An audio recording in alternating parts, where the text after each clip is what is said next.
আসসালামু আলাইকুম। আজকে আমরা খুবই ইম্পর্ট্যান্ট একটা টপিক নিয়ে আলোচনা করব। এই টপিকটা দেখা যায় আমরা রেগুলারলি ফেস করি চেম্বারে। দেখা যায় অনেক পেশেন্ট কি করে এসে বলে তার অন্য কোনো সমস্যা নেই, শুধুমাত্র কাশি। তো এই কাফ নিয়ে আসে যেটা ক্রনিক, এবং সেখানে ইনভেস্টিগেশন করে অন্য কোনো রেসপিরেটরি যে কজগুলো, কমন কজগুলো, সেগুলো পাওয়া যায় না। ইনভেস্টিগেশন সবগুলো নর্মাল আসে। সব ইনভেস্টিগেশন নর্মাল, 2 মাসের বেশি কাশি, এরকম যে কাশিগুলো নিয়ে আসে সেগুলোকে আমরা specially chronic non specific calf বলি। তো এখন আমরা দেখব এই কন্ডিশনটা আসলে কি, কখন আমরা ক্রনিক নন স্পেসিফিক কাফ বলবো। যদি এটা 8 সপ্তাহের বেশি ডিউরেশন হয়, 8 সপ্তাহের বেশি ডিউরেশন হলে তখন আমরা এটাকে ক্রনিক বলি। এবং নন স্পেসিফিক বলি এই জন্য কারণ এটা চেস্ট এক্সরে সবসময় কি পাওয়া যায়, নর্মাল পাওয়া যায় চেস্ট এক্সরে করলে। এবং অ্যাপ্রোচ টু কাফ পড়ার সময় আমরা কাফের যে ইউজুয়াল কজগুলোর দিকে নজর দিয়েছিলাম সেগুলোকে কি করা যায় না, পাওয়া যায় না এখানে, সেগুলোর সাথে ফিচার মিলে না এবং চেস্ট এক্সরেটা নর্মাল আসে, তখনই আমরা সেটাকে কি বলি, ক্রনিক নন স্পেসিফিক কাফ বলি। তো এখন এটার জন্য আমরা কি কি জিনিস চিন্তা করব সেটা দেখা যাক। মোস্ট প্রবাবল কজ যদি আমরা চিন্তা করি, এখানে একটা প্যাথোলজিক্যাল ট্রায়াড আছে, 3টা কজ। এই ট্রায়াডটা আমরা চিন্তা করতে হবে। যখন ক্রনিক নন স্পেসিফিক কাফ নিয়ে আসবে তখন আমরা প্রথমেই এই 3টা কজ মাথায় রাখবো। তো সেটা কি, প্রথমে যেটা সেটা হলো পোস্ট নেজাল ড্রিপ সিনড্রোম। এটাকে আবার বলা হয় আপার এয়ারওয়ে কাফ সিনড্রোম। বর্তমানের নাম এটা আপার এয়ারওয়ে কাফ সিনড্রোম, কিন্তু ট্রেডিশনালি এটাকে পোস্ট নেজাল ড্রিপ সিনড্রোম বলা হয়। আরেকটা হলো কাফ ভেরিয়েন্ট অ্যাজমা। এরপর 3 নম্বর যেটা চিন্তা করব সেটা হলো জিআরডি। তাহলে এই 3টা কন্ডিশন আমরা ক্রনিক নন স্পেসিফিক কাফের ক্ষেত্রে মাথায় রাখবো। মোস্ট কমনলি এগুলোই হয়ে থাকে। তবে এই 3টা কজ চিন্তা করার আগে, এই 3টা কজকে আমরা এক্সক্লুড করার আগেই 2টা জিনিস ফার্স্টে চিন্তা করব। সে 2টা জিনিস কি, যে পেশেন্ট এসি ইনহিবিটর নেয় কি না। হাইপারটেনসিভ পেশেন্ট হলে যদি এসি ইনহিবিটর নেয় তখন ড্রাই কফ হতে পারে। যদি এসি ইনহিবিটর নেয় তাহলে আমরা এসি ইনহিবিটরটা কী করে দিব, চেঞ্জ করে এআরবি দিয়ে দিব, তাহলে ফার্স্ট এটার সলিউশন শেষ। এরপর আমাদের আর অ্যাপ্রোচই নিতে হবে না। অথবা পেশেন্ট স্মোকার কিনা, স্মোকার যদি হয় তাহলে আমাদের অন্য কজ চিন্তা না করে ফার্স্টেই পেশেন্টকে বলে দিতে হবে আপনি স্মোকিং বন্ধ করে আসেন। যখন একদম স্মোক করবেন না, 3 মাস স্মোক না করে তারপর আসবেন যদি সমস্যা থাকে। তাহলে দেখা যাবে স্মোকিং অফ করলেই পেশেন্টের কী হয়ে যাবে, এই সমস্যাটা মানে যে ক্রনিক কাফ, সেই কাফটা ভালো হয়ে যাবে। তো এই 2টা কন্ডিশন আমরা প্রথমে এক্সক্লুড করব, তারপর আমরা যে ট্রায়াড, প্যাথোলজিক্যাল ট্রায়াড, সেদিকে যাব। এবং প্যাথোলজিক্যাল ট্রায়াড এক্সক্লুড করার পরে তখন আমরা চিন্তা করব যেটা, সেটা হলো যেটা সাইকোজেনিক অথবা হেবিচুয়াল কাফ। তাহলে এভাবে আমরা অ্যাপ্রোচ নিব ক্রনিক নন স্পেসিফিক কাফের জন্য। এখন দেখা যাক যে প্রত্যেকটা কন্ডিশনকে যদি আমরা আলাদাভাবে দেখি।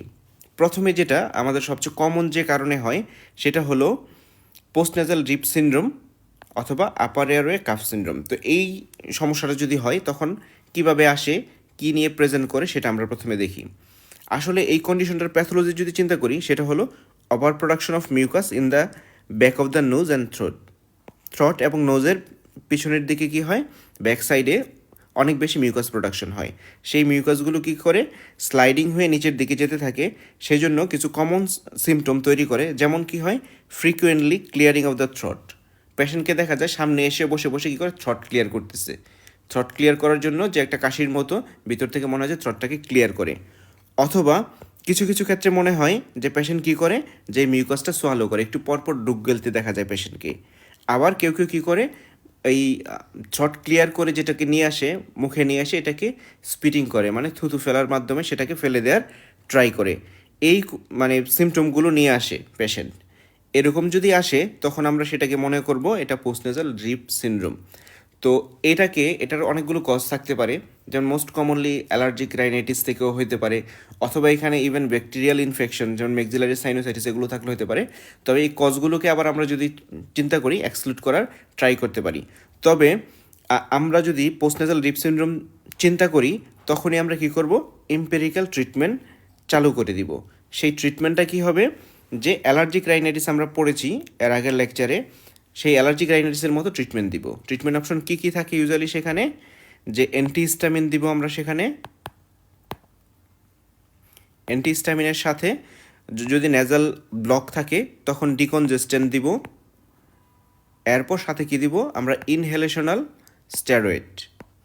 তাহলে এই অপশনগুলো আমরা কি করব ইউজ করব যদি পোস্টনাজাল ড্রিপ সিনড্রোম আমরা চিন্তা করি। আর এক্ষেত্রে আমরা 2 সপ্তাহ, শুধুমাত্র 2 সপ্তাহ মানে around 15 days, 14 to 15 days treatment continue করে পেশেন্টকে ফলো আপে আসতে বলবো। 2 সপ্তাহ পরে পেশেন্টকে ফলো আপে আসতে বলবো, কারণ পোস্টনাজাল ড্রিপ সিনড্রোম যদি হয়ে যায় থাকে এবং আমরা যদি এই এম্পিরিক্যাল ট্রিটমেন্ট চালু করি, তখন দেখা যাবে 2 সপ্তাহের মধ্যে পেশেন্ট ইমপ্রুভ করে ফেলে। সেজন্য আমরা 2 সপ্তাহ পর ফলো আপ করবো। যদি 2 সপ্তাহ পরেও দেখি সমস্যা থাকে, তখন আমাদের মনে রাখতে হবে যে এই ব্যাপারটা পোস্টনাজাল ড্রিপ সিনড্রোম না, এটা অন্য কোনো ইটিওলজি হতে পারে।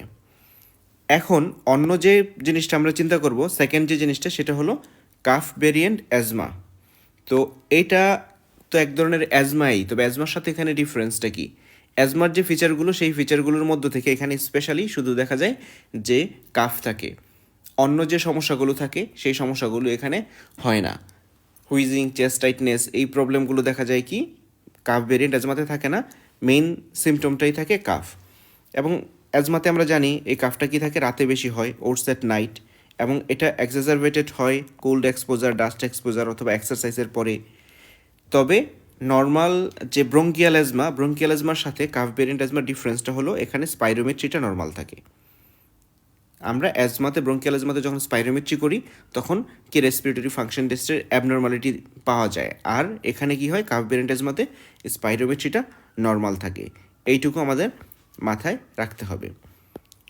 এখন কাফ ভেরিয়েন্ট অ্যাজমা যদি হয়, ক্রনিক নন স্পেসিফিক কাফের কারণ হিসেবে আমরা কাফ ভেরিয়েন্ট অ্যাজমাকে যদি আমরা ধরে নিই, তখন ট্রিটমেন্ট কী দিব? ইউজুয়ালি এখানে যেহেতু অন্য সিমটম থাকে না, আমরা ইনহেল গ্লুকোকর্টিকয়েড 3 মাসের জন্য দিয়ে দেখা যায় কী করা হয়, পেশেন্ট ইমপ্রুভ করে ফেলে। আর যদি দরকার হয় তখন আমরা কি করব, যে ব্রঙ্কিয়াল অ্যাজমার আদার যে মডালিটিসগুলো আছে সেগুলো আমরা এখানে ট্রাই করে দেখতে পারি। আমাদের ব্রঙ্কিয়াল অ্যাজমার লেকচার হয়ে গেছে, সেখানে ব্রঙ্কিয়াল অ্যাজমার ডিটেল ম্যানেজমেন্ট নিয়ে আমি ডিসকাস করেছি অলরেডি, সেটা আপনারা আবার দেখে নেবেন যদি দরকার হয়।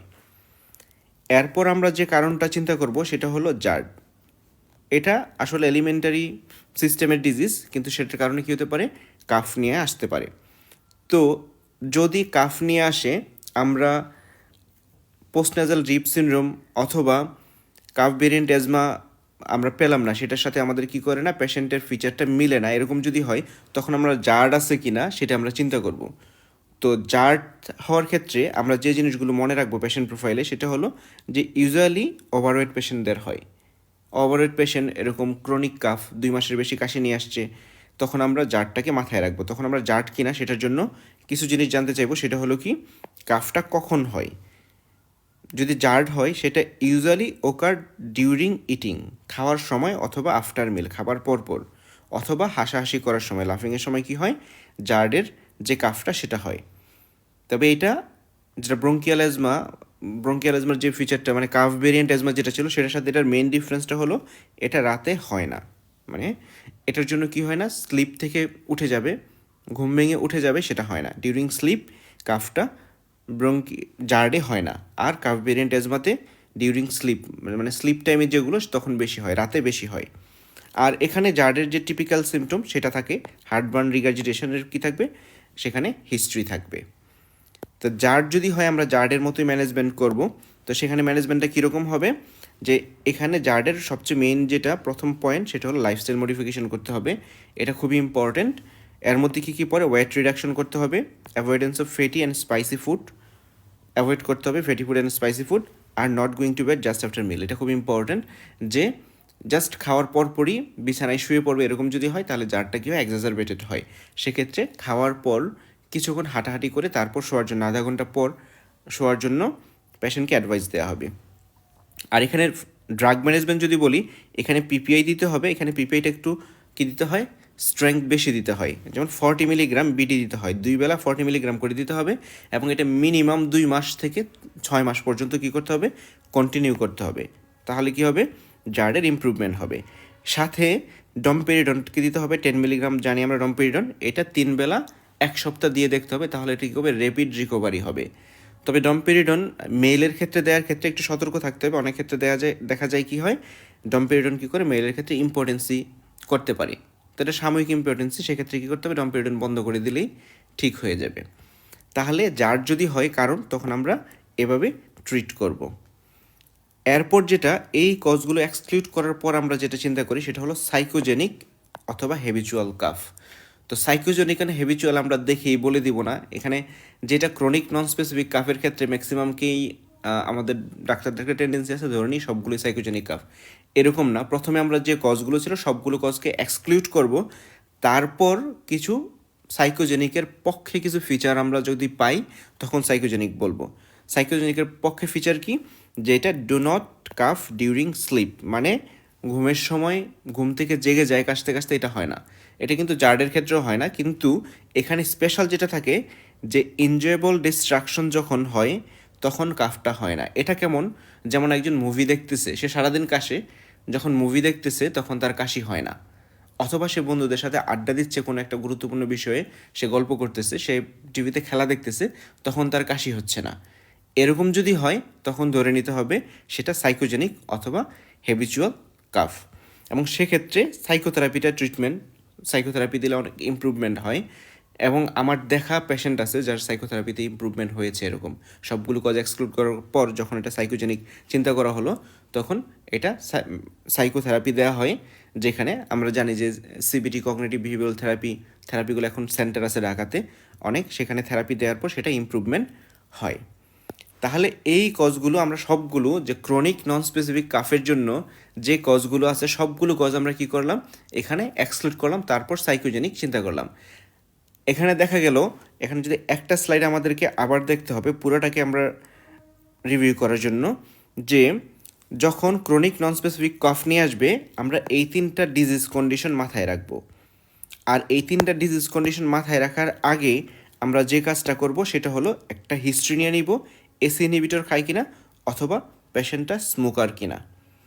এই দুটো যদি না হয় তখন আমরা কি করব, ওই তিনটা ট্রায়াড তিনটা ট্রাই করব সেটা আছে কিনা। এরপর যদি না থাকে তখন আমরা সাইকোজেনিক বা হেবিচুয়াল কাফ হিসাবে ধরে নিব। আর ম্যানেজমেন্টটা তো প্রত্যেকটার জন্য স্পেসিফিকভাবে আলাদাভাবে বলে দেওয়া হলো। আশা করি আপনারা এরপর থেকে ক্রনিক নন স্পেসিফিক যে কাফ নিয়ে আসবে সেটাকে একদম সিস্টেমিক ওয়েতে ম্যানেজ করতে কোনো রকমের সমস্যা হবে না। Thank you all.